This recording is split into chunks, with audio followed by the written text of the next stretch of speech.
Bulletin के आगाज में आपको बताएं, मस्जिद नबी सल्लल्लाहु अलैहि वसल्लम में हुकूमती वक्त को देकर हुल्लड़बाजी करने के इल्जाम में शेख रशीद के भतीजे को इस्लामाबाद एयरपोर्ट पर गिरफ्तार कर लिया गया है।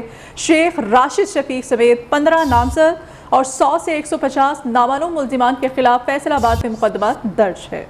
इस्लामाबाद एयरपोर्ट से गिरफ्तारी के बाद शेख रशीद और आपको ये भी बताएं कि शेख राशिद शफीक को फैसलाबाद पुलिस के हवाले भी कर दिया गया है और मुकदमे में शेख रशीद, कासिम सूरी, शहबाज गिल और बैरिस्टर आमिर इलियास के नाम भी शामिल हैं। FIR के मतन के मुताबिक सारा वाक़या सोची समझी साजिश के तहत हुआ। 150 अफराद को सऊदी अरब भिजवाया गया। बरतानिया से भी एक वक्त सऊदी अरब पहुँचा। शेख रशीद और शेख राशिद की वीडियोज़ भी मौजूद हैं जो तफ्तीश में पेश की जाएंगी। तफसीलात जानते हैं मजीद इसी हवाले से मोहम्मद अवैस से। जी अवैस, बताइएगा। जी बिल्कुल, शेख राशिद शफीक जो है वो गुज़श्ता रात जब सऊदी अरब से इस्लामाबाद एयरपोर्ट पर पहुंचे तो उनको FIA इमिग्रेशन की जानिब से गिरफ्तार किया गया था और आपसे कुछ देर कब उनको फैसलाबाद पुलिस के हवाले कर दिया गया है, क्योंकि फैसलाबाद को जो मुकदमा दर्ज हुआ था उसमें साबिक वकी वजीर दाखिला शेख रशीद, इसके अलावा शेख राशिद शफीक और कासिम सूरी, शहबाज गिल समेत दीगर 15 जो पाकिस्तान तहरीक इंसाफ के रहनुमा थे उनके खिलाफ मुकदमा दर्ज करवाया गया था। इसके अलावा शेख रशीद की सऊदी अरब में ऐसी जो वीडियोस थी जिसमें बाकायदा तौर पर दिखाई दे रहा था कि वो दूसरे अफराद के साथ बैठकर प्लानिंग कर रहे हैं, उस हवाले से वो इल्जामात आयद किए गए थे कि बाकायदा प्लानिंग के साथ ये ऐसा किया गया और मदीना मुनव्वरा की जो है वो बेहुरमती की गई है, बेअदबी की गई है। इस हवाले से अब क्योंकि जो एहसास इदारे हैं उनकी जानिब से भी छापों का सिलसिला भी शुरू हो चुका है। शेख राशिद शफीक को अब बाकायदा तौर पर फैसलाबाद पुलिस के हवाले कर दिया गया। अब देखना यह है कि दीगर जो पाकिस्तान तहरीक इंसाफ के रहनुमा हैं उनको भी गिरफ्तार किया जाता है या वो कबल वक्त जमानत वो है वो हासिल करते हैं। जी ठीक है, वैसे अपडेट कर रहे थे, शुक्रिया। शेख रशीद ने हुकूमत पर इंतकामी कार्रवाइयों का इल्ज़ाम लगाया। शेख रशीद ने बयान में कहा है, मुकदमे के इंदराज के बाद घरों पर छापे मारे जा रहे हैं। PTI के बहुत से लोगों को गिरफ्तार करने का मंसूबा बनाया जा रहा है। शेख रशीद ने आइंदा कलाह अमल प्रेस कॉन्फ्रेंस में बताने का ऐलान भी किया और चेयरमैन तहरीक इंसाफ इमरान खान भी कुछ देर बाद प्रेस कॉन्फ्रेंस करेंगे। इस्लामाबाद में कानून नाफिज करने वाले इदारों का साबिक शेख रशीद मीडिया सेंटर पर छापा रात गए सेक्टर F74 में वाक़े घर में मारा गया। शेख रशीद ने छापे की तस्दीक कर दी है। शेख रशीद कहते हैं, रात को कानून नाफिज करने वाले इदारे के लोग आए थे, गिरफ्तारी किए बगैर रवाना हो गए। इस बारे में डिटेल्स लेंगे हमारे नुमाइंदे मोहम्मद अवैस से। जी अवैस, बताइएगा क्या तफसीलात हैं। जी बिल्कुल, मस्जिद नबी में बेअदबी के हवाले से जो FIR दर्ज की गई थी फैसलाबाद में, उस हवाले से एहसासदारों की जानिब से शेख रशीद जो कि साबिक वफाकी वजीर दाखिला हैं उनका जो मीडिया सेंटर है और उनका घर है जो F74 में, वहाँ पर रात के एहसासदारों की जानिब से छापा मारा गया है और छापे की बाकायदा तौर पर शेख रशीद ने तस्दीक भी कर दी है, लेकिन एहसासदारों की जानिब से उन्हें गिरफ्तार नहीं किया गया। गिरफ्तारी के बगैर ही वो वापस हो चुके हैं। जो FIR दर्ज की गई थी उसमें 15 नाम शामिल थे। इसके अलावा फैसलाबाद के अलावा भी मुल्क के दीगर जो इलाके हैं खानेवाल, वहाँ पर भी एक शहरी की जानिब से एक दरख्वास्त दायर की गई थी जिसमें वफाकी वज़ीर दाखिला शेख रशीद को नामजद किया गया था कि ये बाकायदा तौर पर प्लानिंग करके मस्जिद नबवी में बेहुरमती की गई और ये वाक़या सरजद हुआ। इस हवाले से अब क्योंकि जो कानून नाफिज करने वाले इदारे हैं वो हरकत में आ चुके हैं, FIR में पाकिस्तान तहरीक इंसाफ के जिन रहनुमाओं के नाम दर्ज है अब उनकी गिरफ्तारियों का सिलसिला शुरू हो चुका है। जी ठीक है, बहुत शुक्रिया मोहम्मद अवैस आपका।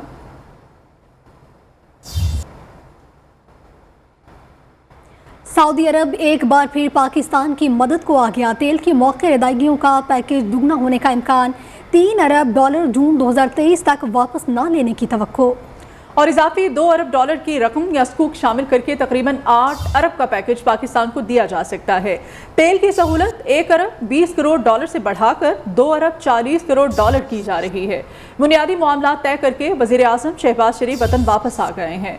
वजीर खजाना डॉक्टर मिफ्ता इस्माइल मुआहदे की तफसीलात तय करने के लिए सऊदी अरब में मौजूद हैं। मजीद बताने के लिए deputy bureau chief news Islamabad Ali शेर हमारे साथ लाइन पर मौजूद हैं, उनसे तफसीलात जानते हैं। अली शेर, बताइएगा इस मुआहदे के बारे में।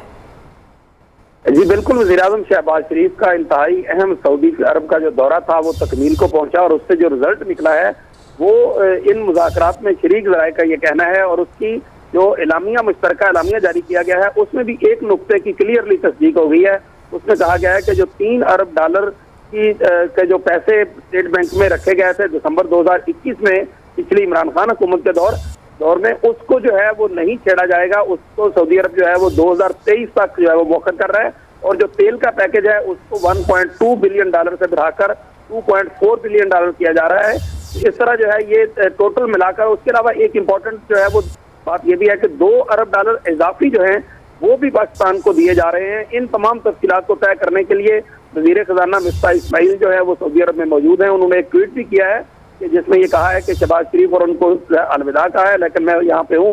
2 अक्टूबर तक इम्कान है कि इस बात को फाइनली तय कर लिया जाएगा। जो हुकूमती ज़राए है उनका ये कहना है कि अगर ये तफसीलात किसी तरह से तय हो जाती हैं और $2 अरब भी मिल जाते हैं तो ये तकरीबन $8 अरब का पैकेज होगा जो सऊदी हुकूमत पाकिस्तान को देगी। PTI के दौर में 2 अरब जो थे वो पाकिस्तान को दिए गए थे, जबकि जो लीगी हुकूमत है इसके दौरानिए में $7.5 अरब जो है वो 2013 से 2018 तक दिए गए थे। ठीक है, बहुत शुक्रिया अली शेर आपका।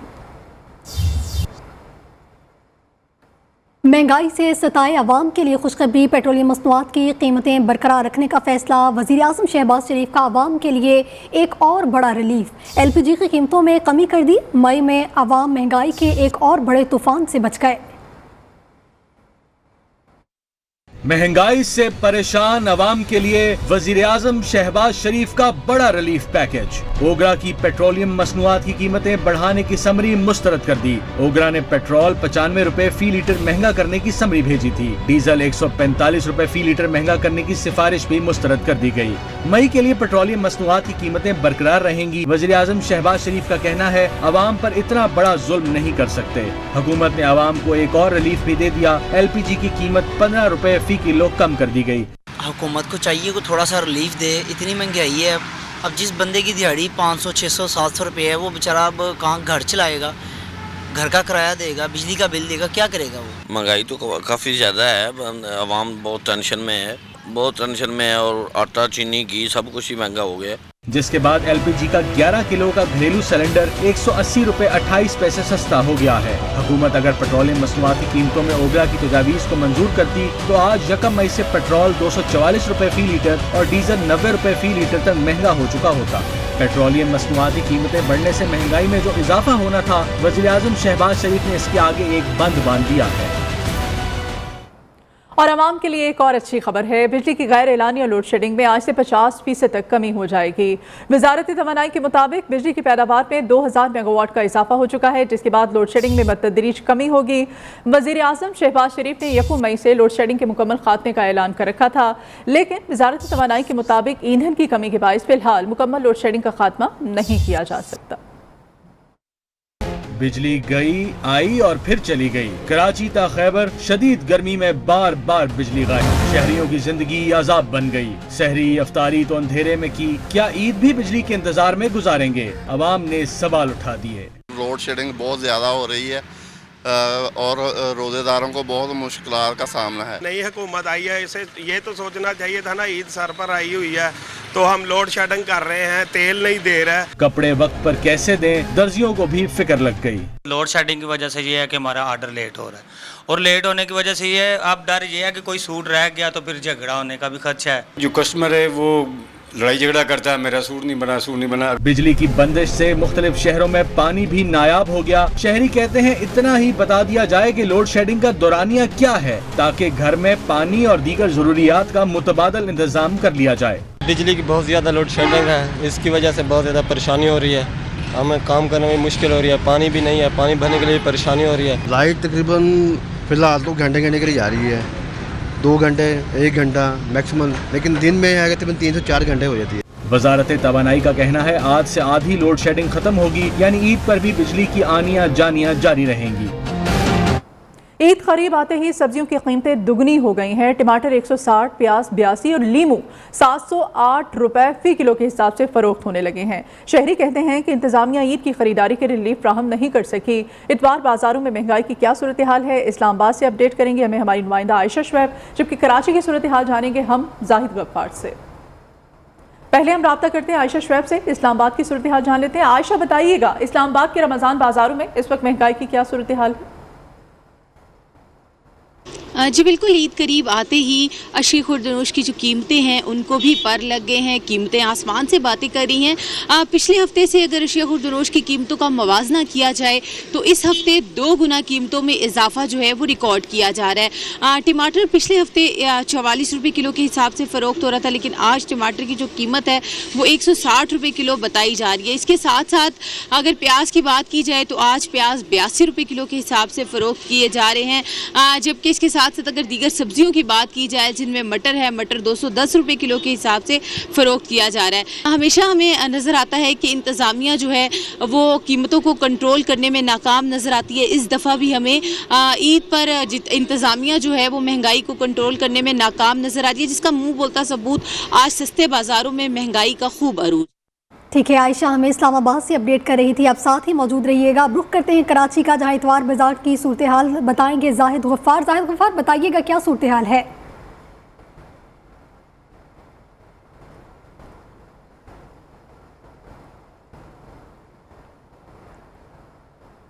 जाहिद गफ्फार से भी रब्ता करेंगे, अभी अपने नाज़रीन को इसी हवाले से अपडेट कर रहे हैं। जहां मुल्क भर में महंगाई की सूरत हाल पर बात हो रही है, ईद करीब आते ही सब्जियों की कीमतें दुगनी हो गई हैं। टमाटर की बात करें तो 160, प्याज 82 और लीमू 708 रुपये में फ़रोख्त हो रहा है, जबकि शहरियों का कहना है कि इंतज़ामिया ईद की ख़रीदारी के लिए रिलीफ फराहम नहीं कर रही। इसी हवाले से मज़ीद अपडेट्स जानेंगे। कराची से हमारे साथ जाहिद गफ्फार मौजूद हैं, बताइएगा क्या अपडेट्स है कराची के रमज़ान बाज़ारों की? आज बिल्कुल इस वक्त मौजूद हैं कराची के एक मशहूर बचत बाज़ार में, जहाँ पर तमाम जो चीज़ें हैं वो मुनासिब कीमतों पर ऐसा प्रिटेंड किया जाता है कि मुनासिब कीमतों पर दस्तियाब हैं, लेकिन बैनर भी लगे होते हैं कि सस्ता बाज़ार है, लेकिन ऐसा यहाँ बिल्कुल नज़र नहीं आ रहा, क्योंकि जो कीमतें हैं वो आसमान को छू रही हैं। ईद में 1 या 2 रोज़ बस रह गए हैं और यहाँ पर लोगों का रश भी काफ़ी है, क्योंकि लोग ये समझ के आते हैं कि ये बचत बाज़ार है, यहाँ पर जो चीज़ें वो आम जो दुकानों पर है उसके मुकाबले में सस्ती होगी, लेकिन जब जहाँ पर आते हैं तो वो अपना सर पकड़ लेते हैं, क्योंकि यहाँ पर जो आलू, प्याज, टमाटर, लीमू सब का सब महंगा है। इसके अलावा अगर फ्रूट की बात करें तो फ्रूट की कीमतें भी आसमान को छू रही हैं। तो तमाम जो चीज़ें हैं अशिया खुर्दनोश वो भी यहाँ पर महंगी हैं। तो बचत बाज़ार का जो कॉन्सेप्ट है वो सिर्फ बैनर की हद तक है, जो बैनर आवीज़ा हैं उसकी हद तक है, लेकिन जब यहाँ पर ख़रीदार आते हैं तो वो अपना सर पकड़ लेते हैं, क्योंकि महंगाई आसमान को। जी बहुत शुक्रिया जाहिद गफ्फार आपका। आप कराची के रमज़ान बाज़ारों से हमें अपडेट कर रहे थे, जबकि आयशा इस्लामाबाद के रमज़ान बाज़ारों की सूरत हाल के बारे में हमें अपडेट कर रही थी। तहरीक इंसाफ हुकूमत की करप्शन का एक नया स्कैंडल सामने आ गया। पीटीआई की सोशल मीडिया कैंपेन के लिए खैबर पख्तूनख्वा के सरकारी खजाने से भारी रकूम के इस्तेमाल का इंकशाफ हुआ है। सूबे के अवाम के टैक्स के पैसों से तैमूर झगड़ा की ज़ाती तशहीर पर करोड़ों रुपए की रकम जो है वो भी खर्च की गई है। तैमूर झगड़ा ने एसोसिएट और एनालिस्ट के नाम पर पीटीआई की तशहीर सोशल मीडिया टीम के लिए सरकारी खजाने से करोड़ों रुपए निकलवाए थे। टीम का स्टे सूबे के महंगे तरीन होटल में कराया, जिसका बोझ सरकारी खजाना बर्दाश्त करता रहा है। मामला है क्या, असल जानने के लिए रब्ता किया है ब्यूरो चीफ लाहौर अयाज शुजा साथ मौजूद हैं। आज शुजा बताइएगा तमाम तरह अपडेट्स इसी हवाले से। जी बिल्कुल, परिशे खैबर पख्तूनख्वा में पीटीआई ने सरकारी खजाने से पीटीआई की सोशल मीडिया कैंपेन चला रही है, और यहाँ पर मैं आपको ये भी बताता चलूँ कि इसके लिए खैबर पख्तूनख्वा के गरीब आवाम के मेहनत मजदूरी के पैसों से भारी रकूम अदा की जा रही है। सोशल मीडिया टीम जो है वो न सिर्फ पीटीआई की सोशल मीडिया जो मुहिम है उसमें काम कर रही है, बल्कि तैमूर झगड़ा की जाती तशरीह में जो है वो चला रही है।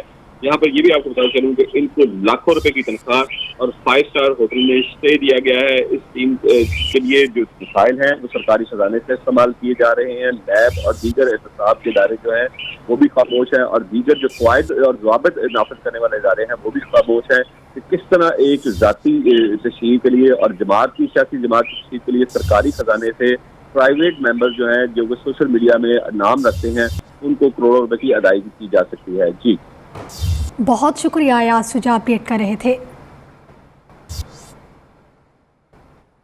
न्यूज़ की खबर पर एक्शन। गुजरावाला डेवलपमेंट अथॉरिटी ने फराज शहजादी की हाउसिंग सोसाइटी के खिलाफ कार्रवाई का आगाज कर दिया है। जी मंगोलिया सोसाइटी का दफ्तर सील करके सीओ फराज शहजादी और उनके खामंद एहसन जमील गुज्जर को तलब कर लिया है। इस गैर कानूनी हाउसिंग सोसाइटी की निशानदही न्यूज़ ने चंद रोज पहले की थी। जीडीए नासिर बशीर के मुताबिक गुजरावाला जी हाउसिंग मंगोलिया सोसाइटी गैर कानूनी है और सोसाइटी में मंजूर शुदा डीपीएस स्कूल की अराजी तक फरोख्त कर दी गई है। कमिश्नर गुजरावाला ने जी मंगोलिया सोसाइटी में डीपीएस स्कूल का संग बुनियाद रखा था, जिसे मालिकान ने गैर कानूनी तौर पर फरोख्त कर दिया था।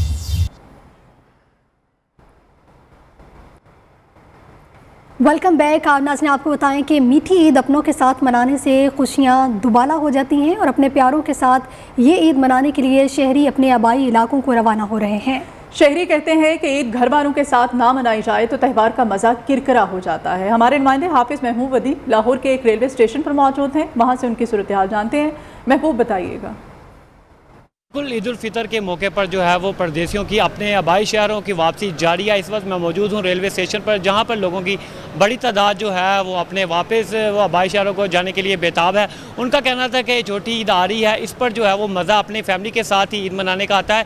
इस वक्त हमारे साथ कुछ नौजवान मौजूद है, उनसे बात करते हैं। जी बताइएगा, छोटी ईद पर घर जा रहे हैं, कैसी खुशी है, क्या कहना चाहेंगे? जी बहुत अच्छी फीलिंग्स है। डेफिनेटली हम लोग परदेसी होते हैं, यहाँ पे सारा साल काम करते हैं और ईद वगैरह जो त्यौहार होते हैं अपनी फैमिली के साथ ज़रा अच्छा लगता है, तो डेफिनेटली खुशी की बात है ऑब्वियसली।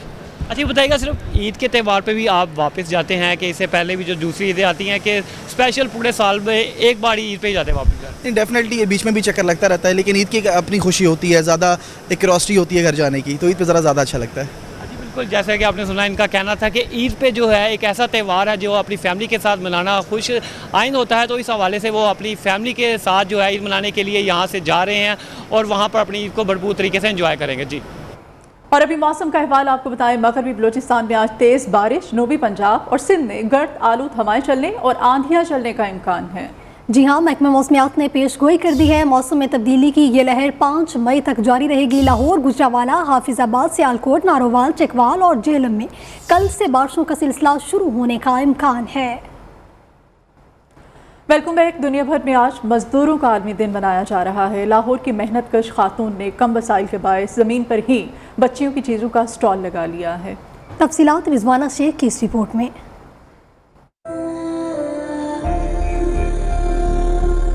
एक तरफ मजदूरों के आलमी दिन की छुट्टी तो दूसरी तरफ ईद की भरपूर तैयारियां अरूज पर, लेकिन मजदूर को आराम मयसर न आ सका। हर कोई ईद की तैयारियों में मसरूफ। ऐसे में लाहौर की मेराज बीबी इन त्योहारों पर भी पेट का ईंधन भरने की तगोदो कर रही हैं।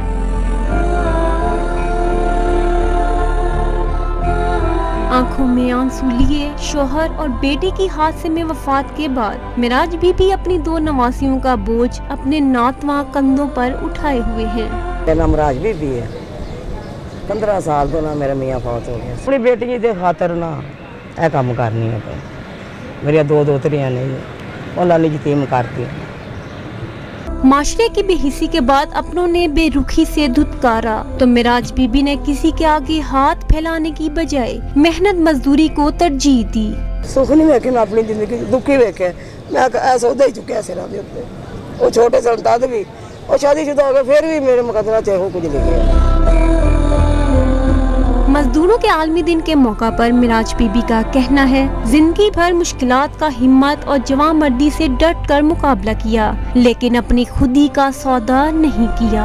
ईदें आती हैं और गुजर जाती हैं। ईद खुशियों का दूसरा नाम समझा जाता है, लेकिन मेराज बीबी की गुज़िश्ता 25 सालों से ईदें मेहनत करते और घर का चूल्हा जलाने में ही गुजर गई हैं। कैमरामैन सलीम शमशाद के साथ रिजवाना शेख, न्यू न्यूज़, लाहौर। इस बुलेटिन से इतना ही। मज़ीद खबरों और अपडेट्स के लिए आप देखते रहिए न्यू पाकिस्तानियों की आवाज़।